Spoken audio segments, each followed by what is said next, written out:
Anak itu bernama Toby, seorang anak laki-laki yang tinggal berdua bersama ibunya. Kegiatan Toby hanya bermain-main sepanjang hari di pekarangan rumahnya seorang diri, karena ibunya selalu sibuk bekerja. Toby tidak memiliki teman, ia hanya bermain bersama ranting, dedaunan, dan bunga-bunga di pekarangannya. Jika ia sudah jenuh, ia akan membuang atau mengoyak seluruh ranting, dedaunan, dan bunga-bunga itu. Sehari-hari, ibu Toby ke pasar untuk bekerja. Ibunya pulang larut setiap malam, sehingga ia hanya dapat menemui Toby ketika Toby sudah terlelap, berlabuh di dunia mimpinya. Hari-hari berganti dengan cepat, tahun berlalu dengan rutinitas yang sama. Toby bermain sendirian di rumah, serta ibu bekerja di pasar. Kini, Toby sudah memasuki usia sekolah. Ia kebingungan ketika harus memasuki gerbang sekolah untuk pertama kalinya. Toby tidak menyukai berada di sekolah bersama guru dan teman-temannya. Ia lebih memilih keluar kelas untuk melihat ranting, dedaunan, dan bunga-bunga di taman sekolah, seperti yang ia lakukan di rumahnya sehari-hari. Toby juga tidak suka bermain dengan teman-temannya. Jika ada temannya yang mendekat, Toby akan berteriak, "Pergi!" ujar Toby. Sikap Toby benar-benar membuat guru heran. Ia benar-benar hanya ingin menyendiri. Mereka mencoba berbicara dan membujuk Toby agar mau bermain dengan teman-temannya. Namun, ternyata cara itu tidak berhasil. Alhasil, guru-guru memanggil ibu Toby. Alangkah malunya ibu Toby dipanggil ke sekolah, padahal baru beberapa hari saja Toby bersekolah di sana.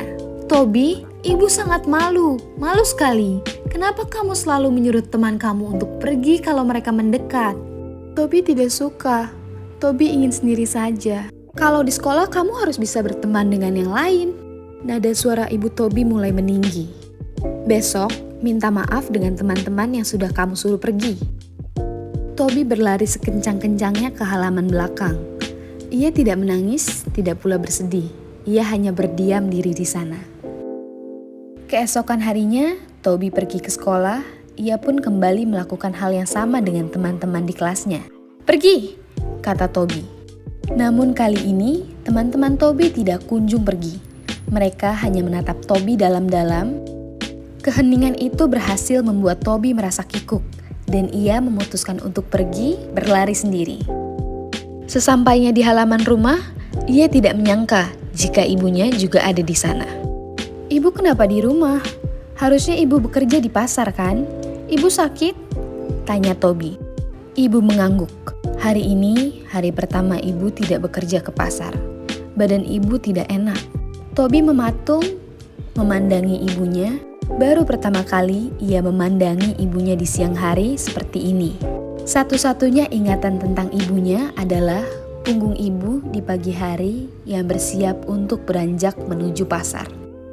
"Ibu cantik sekali terkena sinar matahari," ujar Toby sambil tersenyum. Senyum pertama yang Toby lakukan seumur hidupnya. Ibunya terkejut. "Kamu memuji ibu?" Toby mengangguk. "Baru pertama kali aku melihat ibu berdiri menatapku. Biasanya aku hanya melihat punggung ibu." Ibu Toby terdiam. Ini pun adalah kali pertamanya melihat mata anaknya. Kemarin pun ketika memarahi Toby di sekolah, ia memalingkan wajahnya. Dan Toby pun menutup matanya mendengar omelan. Maafkan ibu Toby." Bahkan saling menatap satu sama lain pun kita tidak pernah melakukannya. "Maafkan ibu yang tidak pernah memiliki waktu untukmu. Kamu bermain-main sendirian dengan ranting, dedaunan, dan pohon ini setiap hari. Pasti sangat sepi ya." Toby yang tidak pernah mendengar kata maaf di hidupnya menjadi bingung. "Jadi minta maaf itu seperti ini ya, Bu?" ujar Toby sambil mengernyitkan dahinya. Tangisan ibu Toby pecah. "Nah, jadi kamu tidak mau minta maaf karena kamu tidak pernah mendengar ibu meminta maaf ya?" "Iya, Bu. Ibu baru saja mencontohkannya kepada Toby." "Maafkan Toby juga ya, Bu. Benar kan seperti ini?" tambah Toby lagi. Ibu Toby mengangguk pelan. "Setelah meminta maaf, lalu apa, Bu?" Ibu Toby menyeka air matanya. Lalu, tidak mengulangi kesalahan yang sama lagi anakku Toby. Toby mengangguk.